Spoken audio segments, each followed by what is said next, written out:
Володя, привет! Здорово! Чем занимаешься?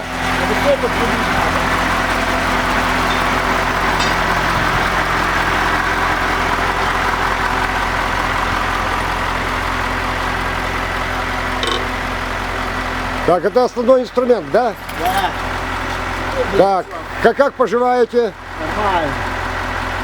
Потихоньку. Так, и что это, куда? На шахту? Да. В Африку? Что, я на сколько буду еще?